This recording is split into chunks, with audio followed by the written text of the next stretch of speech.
Ah, yes. That's how you warm up the vocal cords, folks. You get a little heat going on your hands, and then you just kind of press it right there on your neck. Just let it get it in there. Get it in there. Yes. It's Friday, and welcome to the broadcast, as it were.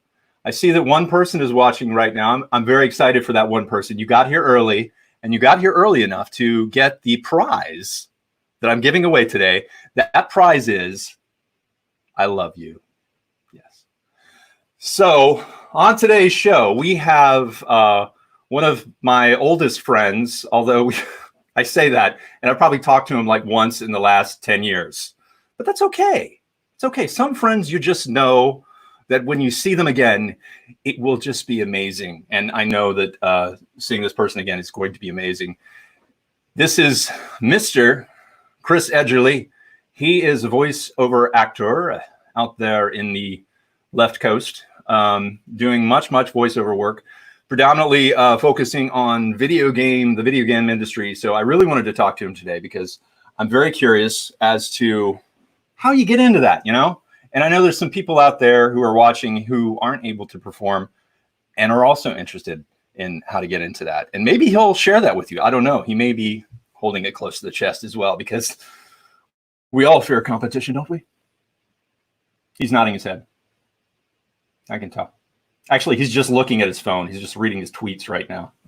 The man has numerous tweets. Anyway, long story short, let's bring him out. Again, you know, he's enjoyed the green room. As you know, I always serve a delightful compliment in the green room. Here we are. Chris Edgerly, what's up, man? Yeah. 1 second, Chris. I gotta take this. Rig. Just getting it out the door there. That's usually the amount of language. Tell me the link. That link you sent me on Twitter. Can I just put that? Can I just post that?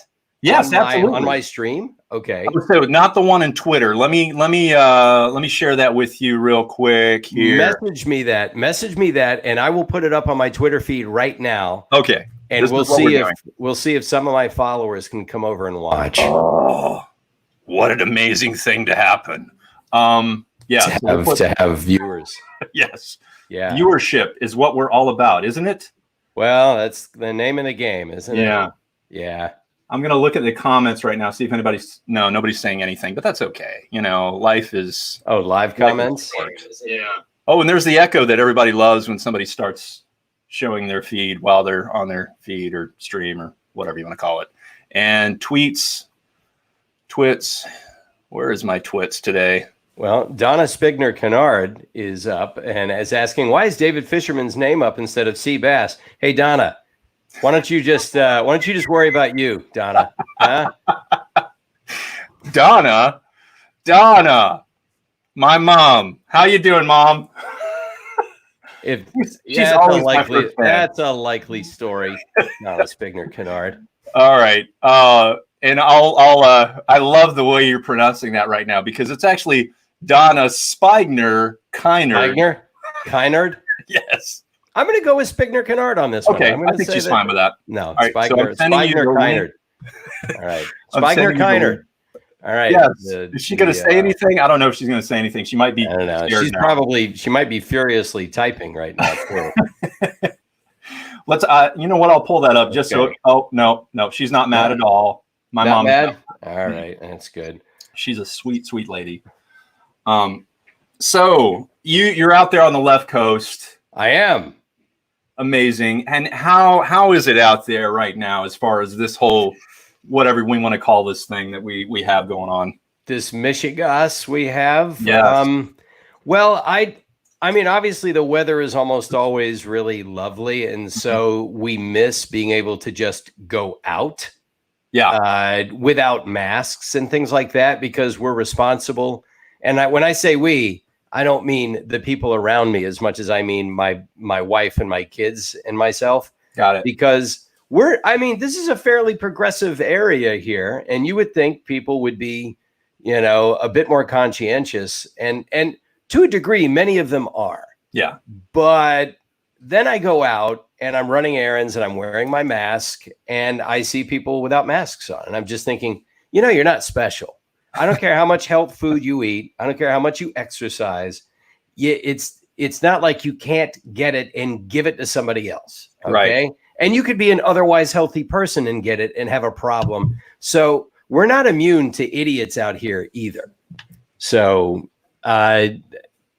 we apparently, though, California is doing okay overall. LA County has got over half of the cases in the state, but they seem to have gotten a handle on it a little bit. Like the number of cases overall, I think, is dropping week to week. And so,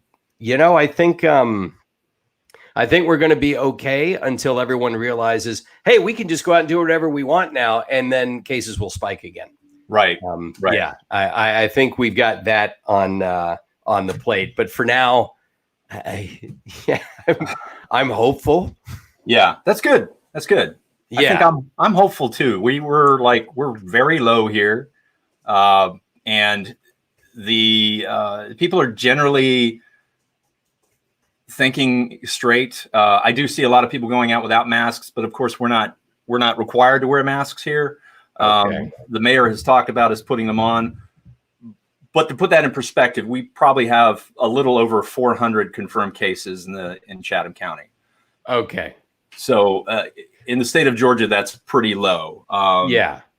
But at the same time, none of us want to catch it. So my family is very mindful of going to any place and putting on a mask. Plus, you know what? It's a fashion statement. And, who doesn't want a fashion statement? It's been politicized, of course, because everything is political these days. And for some people, if you're wearing a mask, that means you fall on this side of the aisle. And if you don't wear a mask, you fall on this side of the aisle. I just sort of decide that if you wear a mask, then you care about other people and yourself. And if you don't, there should be a pretty good reason for that. And I don't think people have one usually, but right. Oh well. Yeah. Oh well. Yeah. I don't care who you voted for. It's not like that virus is going, oh, that's who you vote. Okay, fine. You can go. It doesn't care.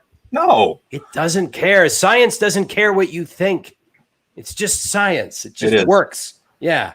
Well, I'm gonna take a question from the panel here. This one, sure. Who is David Fisherson? What? Yeah, I think most of the questions are going to be about you. Yeah, I don't think anyone knows about me or Well, let's go deep. Let's dive deep into the man that is Christopher Anderson Edgerly. No, I made that up. Wait, your middle name is Alan? No. It's Athens. Your middle name is Athens. Not quite. I'm just going to go through the alphabet. Yeah. Bernard. You'll eventually get it. I was going down the right path. I think maybe. Yeah. Okay. Well, you know what? Let's forget about it. We won't ask for your middle name. That doesn't seem pertinent to the conversation. But I will say this: you are from the area of Savannah. I grew up in Savannah. I was born in Silver Spring, Maryland, and I know. And then my parents went their separate ways when I was 2, and my mom took my brothers and myself down to Savannah because that's where she had family. And so I grew up in Savannah from when I was 2 till I was about 23. Mm-hmm. And let's see, first I went to the local schools. I think I went to Thunderbolt Elementary School. I think Thunderbolt is still around. It is still around? It is still around. I don't know about the elementary school. I think it's called something else now, but yeah. Okay, yeah. Thunderbolt is still around. Thunderbolt Tech. Yeah, no, I think is what it's called. Yeah, and then we went to Sacred Heart, which is no longer around. I think it got blended in with Blessed Sacrament and Cathedral. I'm not sure. And then, yeah, that's what I heard. And then I went to Benedictine Military School, which is still with us. Mm-hmm. And then Armstrong State University was what it was called back in those days. That's right. Yeah, I got accepted to Georgia straight out of BC, but I didn't have the money to go, and I was too lazy apparently to fill out financial aid forms. So I went to Armstrong for 2 years, and then I transferred because my mom said, you should really fill out those financial aid forms. And I did, and I got like scholarships and loans and Pell Grants and all that. So I went to Georgia for my junior and senior years, and my junior year, I took some drama. I was a drama minor. So when I transferred from Armstrong to, I'm going to try and use my phone to tweet this out instead of my desktop, because my desktop, it's giving me the rainbow wheel, which is its way of saying, I don't want you playing with anyone other than StreamYard right now. Me, so. Yeah, all right. So Georgia acting. I do have to answer Ellen real quick. She came in late. So she's apparently not taking your silence for an answer. David Fisherson was a pseudonym I used in high school when I tried to do a talk show with some friends. I akin to David Letterman, if that makes any sense to you.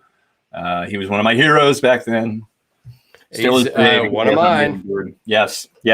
So very interesting that you brought up Silver Spring, Maryland, because I grew up in Silver Spring, Maryland. I think we've shared this before. We must have talked about that. I know we have.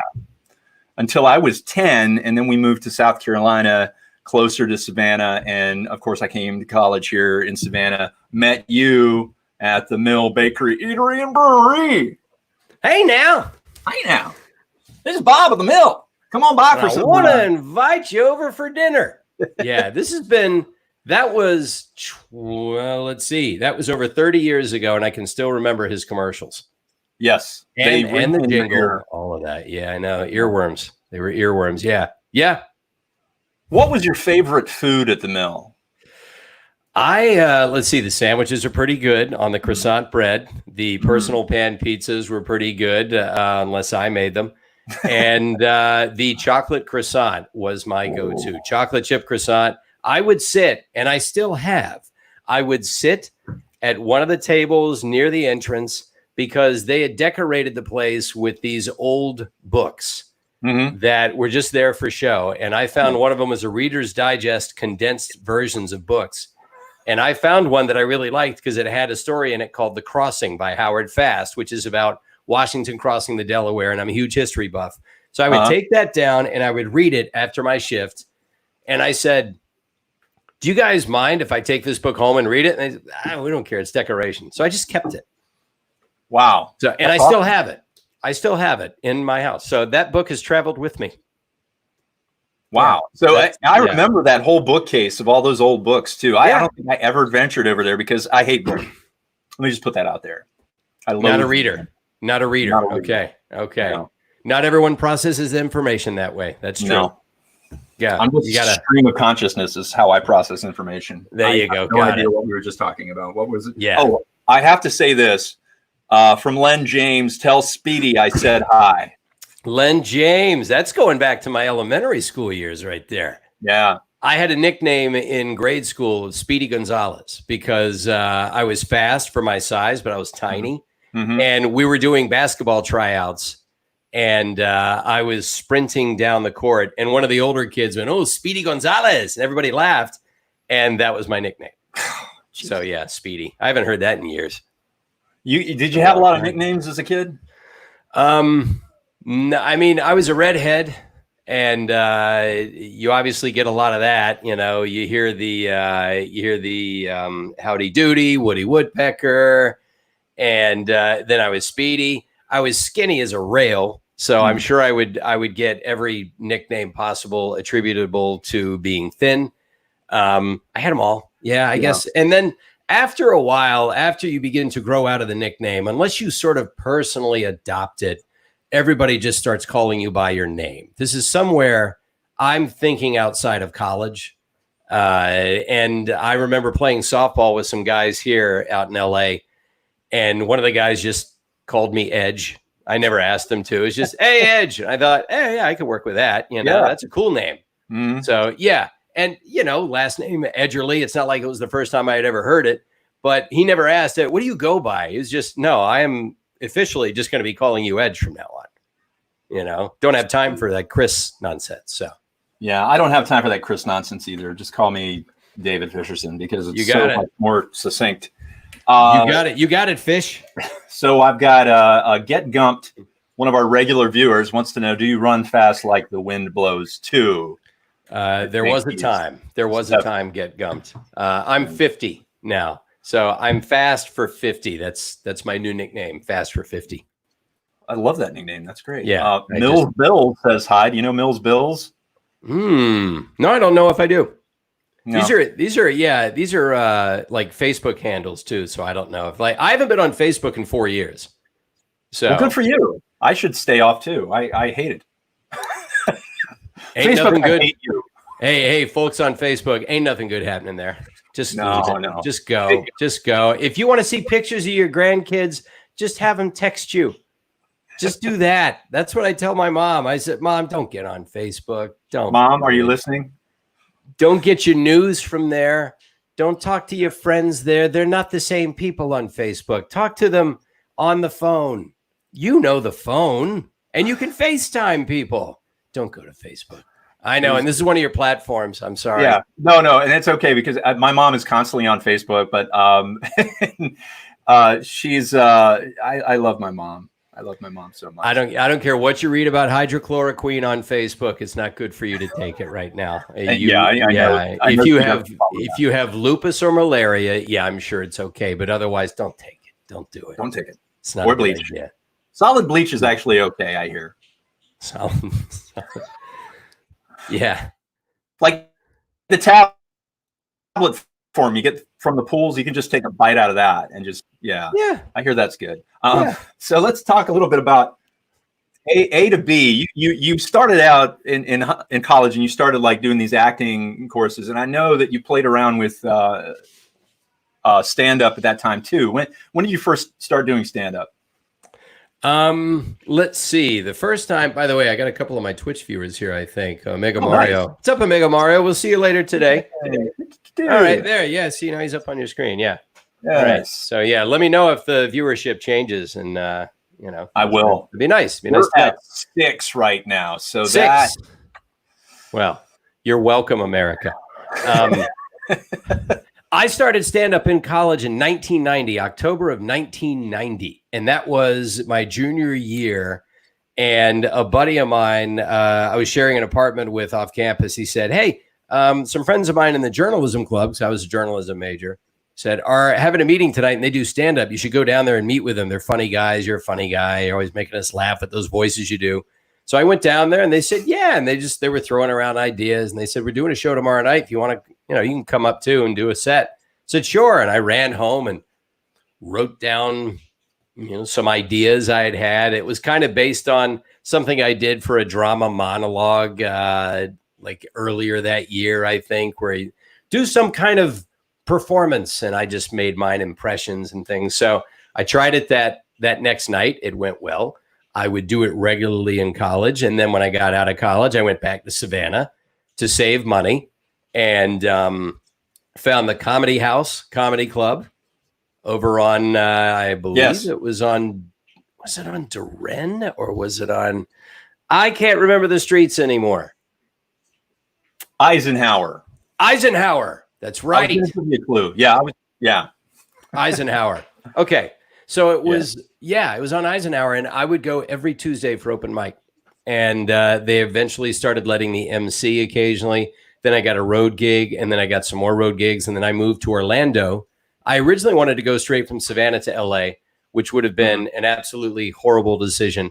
I needed time to build up some experience and some craft. Yeah. And so Orlando is a great place to get started, to get your training wheels off. And I did it with a guy I knew from Georgia who also did stand-up. So we moved down there in 93, March 19th, 1993, my brother Dave's birthday. So, hey, Dave. Yeah, exactly. We were working at Applebee's at the time, and I had quit Applebee's and said, hey, I'm moving up in the world. So I went down to Orlando and got hired at an Olive Garden. Nice. So that's because when you're at that stage in your career, you're defined more about your day job. You're defined more by your day job than anything else. So yes, moved down to Orlando, got a place with my stand-up buddy and his girlfriend. And this was back when you could get a place and your end of the rent would be about $200 for the month. Sweet. Yeah. Yes. 1993. How we miss you. And I started just slowly working my way up, doing stand-up there. And then I found an agent, started to do some on-camera stuff, a little bit of voiceover here and there. And then by 97, I had moved to LA. I had done enough to say, I'm ready to make that move. I had a manager and It took about 3 years of traveling as a comic and coming back to LA before I decided I don't want to travel as much. I want to find a voiceover agent. And I managed to do that through one connection or another. So it's a circuitous route. Yeah. So do you still do stand-up from time to time? I used to. Obviously, nobody's doing it. At least not live on stage. Right, People are doing it right now. People are doing these open mic nights on Zoom. I was down to the point where I was doing it maybe once or twice a year for the last few years. The last time I did it semi-regularly was probably 5 years ago. But voiceover had taken over enough of my life where it's been my sole source of income since probably 2003. And I had a handful of gigs in 2003, and then after that I canceled everything else and said, I'm just doing no more stand-up on the road. I'm just doing voice acting. So I'd get up on stage to knock the rust off. So that live performing is still crucial, especially if somebody wants to get into voice acting. I would say get on stage somewhere. And right now you can't do that. So I would just say, do whatever live performing you can, even if it's through Zoom. You've got to take whatever it is that you've got going on inside you, bubbling up, and you've got to get it out. You've got to get it in front of people and see how they respond. Yes, I agree. Yeah. And now I'm going to take a moment for an awkward silence. Do that.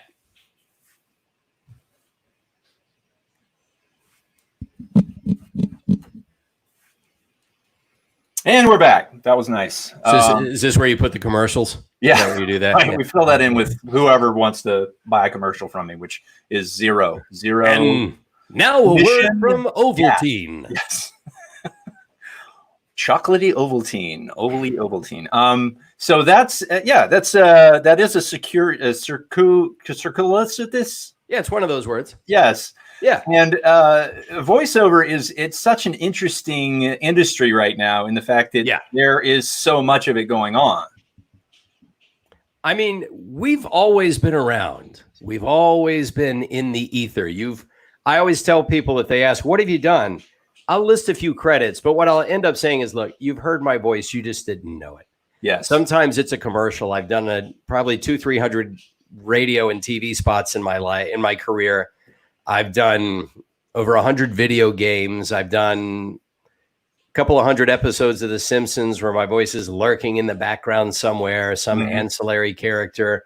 I've done probably 100 episodes of other animated shows. I mean, that my voice and like my colleagues' voices have been bouncing around the echo chambers of people's lives for a long time. Did you see that? Yeah, I did. What was that? Is your residence secured? Yes. Okay. Sorry. Well, hello. I was just going to the backyard. She's just going to the backyard. Yes. Wait, that's not a backyard. That's backstage, young lady. Yes. Oh, that's true. You need to learn your terminology. My bad. Yes, very bad. Very bad indeed. What shows does she watch? I'll probably know somebody that's done something. Do you watch any shows, like any cartoons, any animation shows out there? No. Or what is she binging on Netflix right now or Hulu? Yeah.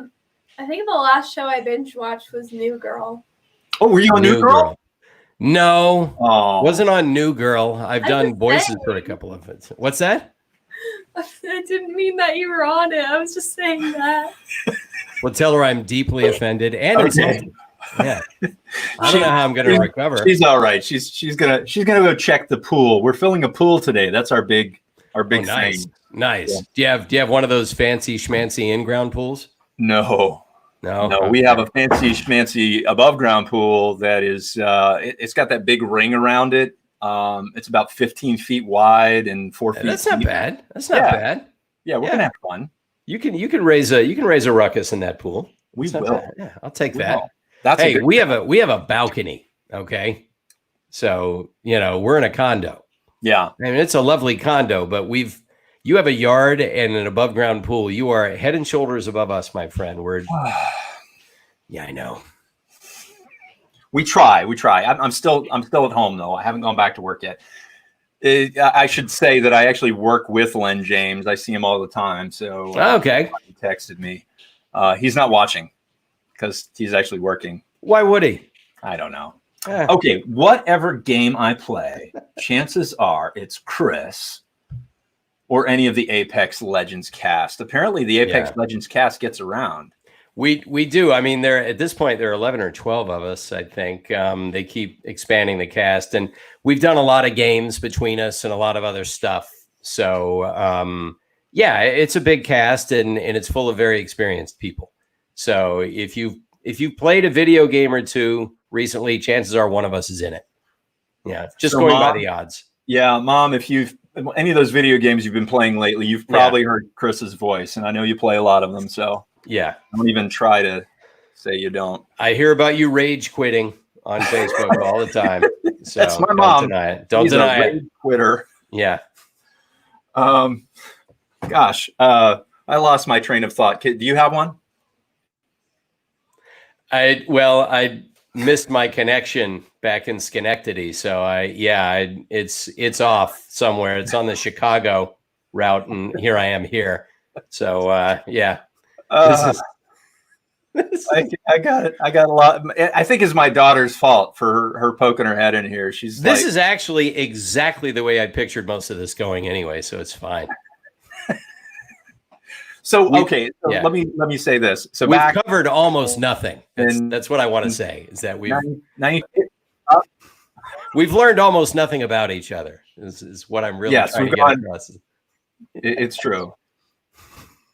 So how many solitaire games have you voiced? The first 7, but after that, they tried to cheat me on some of the back end. I was like, you know what? I don't need you people. You know, I got my war money, I got my Uno money, and I got my Pinochle residuals. So you people can go take a hike. I don't need solitaire, folks. It is truly an interesting place where I'm at right now, as far as my mind. But I'm thinking back to that one time we were sitting at the bar together at the mill, and you convinced me to get up on stage, and try it out. And the one it went pretty well, actually. Thank you. That's not what you said then. This is what I'm gonna put the words in your mouth for you. You said I bombed well. But that's what I mean. Everybody bombs. Right. Everybody bombs. Even I, with my voices. Wait, your stage hands back there. I know. You're getting photo bombed. Yeah. Can you bring me a cocktail? Yeah. Thanks. Quarantini. She's telling me that the pool is Quarantini done. for Dad. Okay. Quarantini, please. Quarantini. Yeah. I'm not alcohol. You're 16. You can serve now. I think that's legal in this state. No, I think it's actually older. You don't even know. She doesn't know, which is good. I'm glad. No, which does confirm the fact that she's 16. So yes, you had actually, for most people that do stand up their first time, it goes usually badly unless they stack the room with their friends, and you didn't do that because you were smart. You realized that if I want to know if I'm actually funny, yeah, I know, but I didn't laugh. So you know, so the thing is that near the end, something happened. You realized, okay, I'm not getting the response I was hoping for, but the crowd liked you. And I remember you saying, you were holding onto the mic stand and you had the mic in your hand and you said, well, it's been nice having me. And they laughed. They laughed at that. God, I didn't even remember you know that. What? No. Yep. I still remember it. I remember I remember your posture, all of that.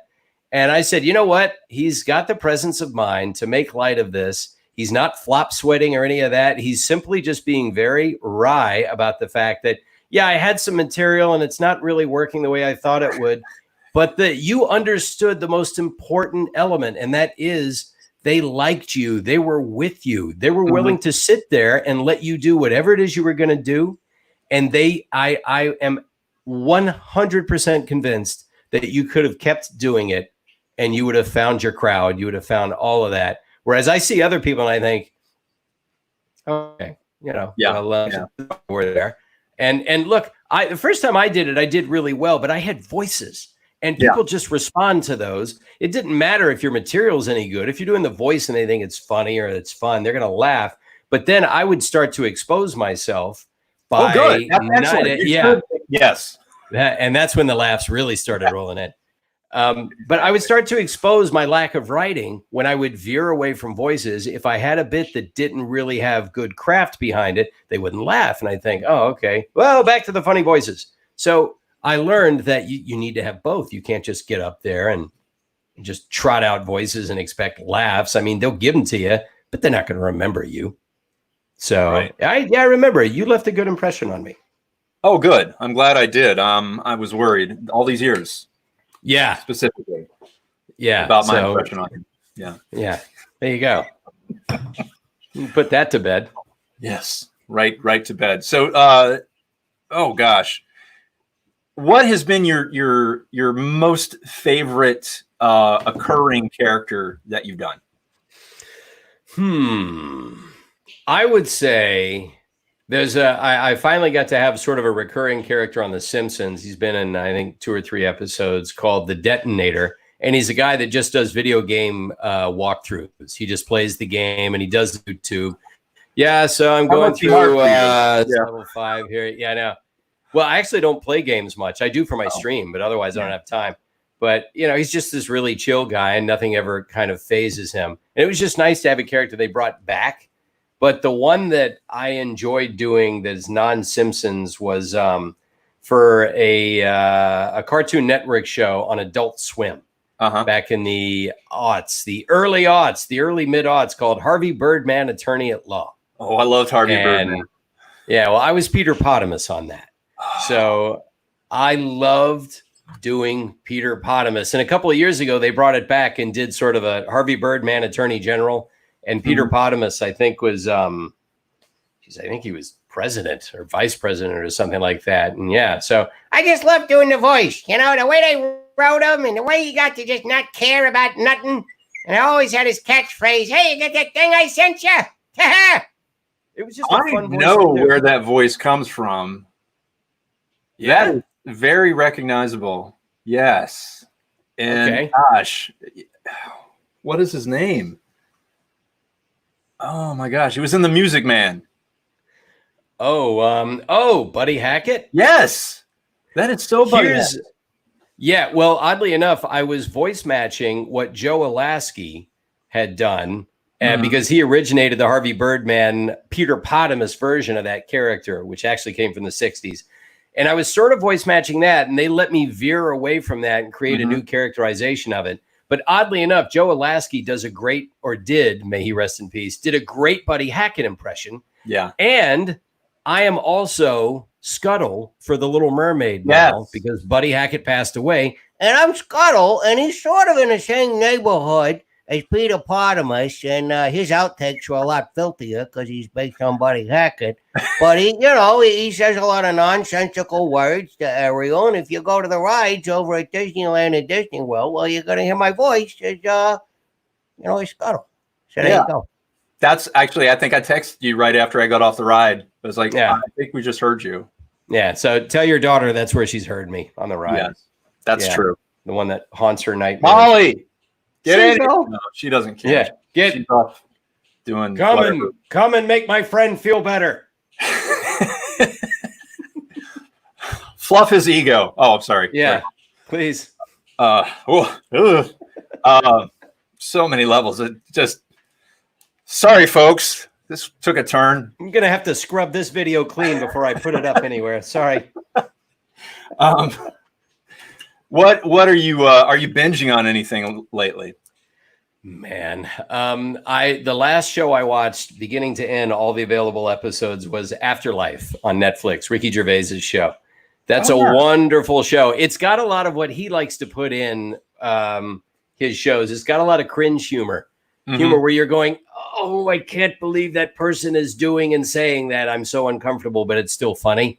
So it does have that. If you're not a fan of cringe humor, you won't like that. But it's got a lot of really touching and profound moments because he's dealing with the loss of his wife.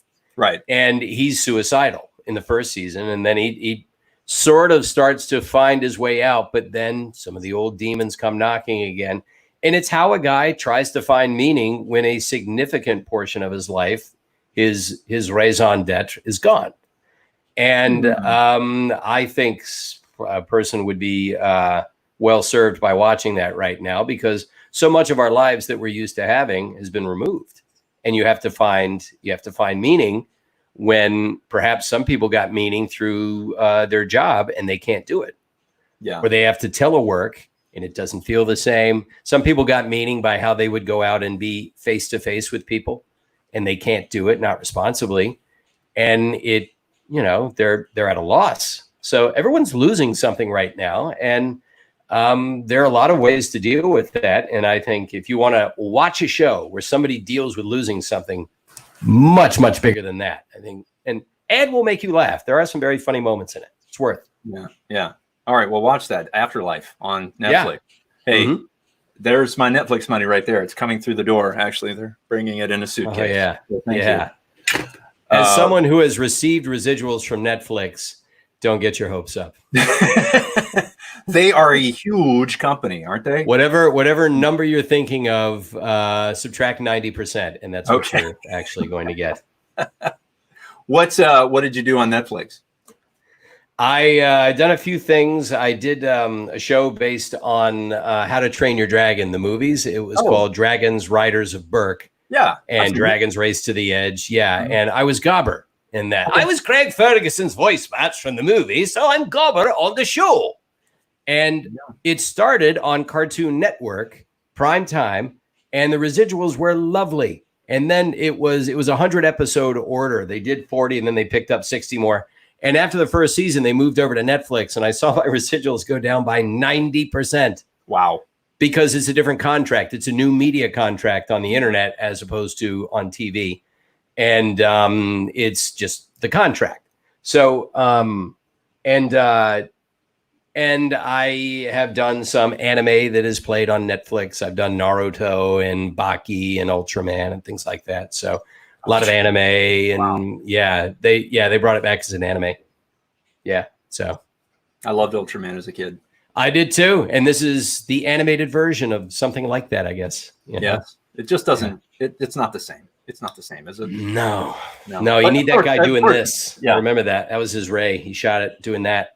It's like this whole. And then they brought in Spectre Man, and Spectre Man was just a knockoff of Ultraman. And instead of doing this, Spectre Man would reach back behind him like some sort of wino having the DTs, and then he would sort of throw his Ray at you. He's got to build it up. It's like he's got to build it up. He's got to grab it from, I don't know, wherever the hell it was. Yeah. So we're getting close to my heart out. So I will save the rest of our conversation for when we get out of here, for whatever little bit we have left. But I want to thank you for joining me today and sharing your experiences, if you could say that, as well as thoughts about the series Afterlife. I think that's very apt for now for everybody who's watching. Yeah. Especially Omega Mario 17. You know what I'm talking about. Who knows? He can just hit me up on Twitch later today anyway. So he's there. You go. He's just thinking, okay, fine. I'll ask you later. And if you want to see more of Chris's stuff, check out Edge Voice or the Edge Voice. You can check out the Edge Voice Streamcast on Twitch, which let's face it, I don't really even need to say this, because the only people watching are either your mom or your friends who have no use for me whatsoever. Or the people who are already watching me on Twitch. So you guys, I'll see you later on Twitch. And you other guys, you're absolutely lovely people. And Chris is a wonderful man, and you did a good job either raising him or encouraging him to be more like yourselves. Thank you. I think I've covered everyone that's possibly watching right now. I think you have. And now for the people that watch this later, you people need to show me something, because I'm just not impressed at all. Yes. Sorry. I did pick the best time to do this at 1:15 Eastern. And what is it over there? It's like 10:15. Yeah, pretty much. Nothing happens during those times. I mean, they should all just be propped up in front of your screen and watching you. Absolutely. Seriously, you should keep doing this, because I don't think enough people treat the theater and live performing seriously enough. I will say this in all seriousness, the people that do the things that I do in my business, the most successful people, have live performing backgrounds. It is not just people talking into a can. They got that craft from somewhere, and almost without fail, the most successful people, live performing backgrounds. Nice. So I don't think people treat it with enough reverence, because it deserves it. Yes.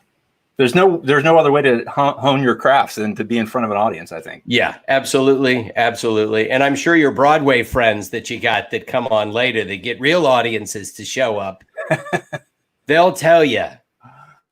You're just hearing it from Voice Boy, but I happen to agree with them. Voice Boy. Voice Boy. All right, I'm going to let you go, and I'll talk to you in a minute. Let me just say goodbye to these few people that are watching. Thank you. Yeah, so much. and we could do it again another time where I don't have the same heart out, and then we'll get 5 people to watch. There you go. Perfect. All right. Awesome. Talk to you later, Chris. Love you.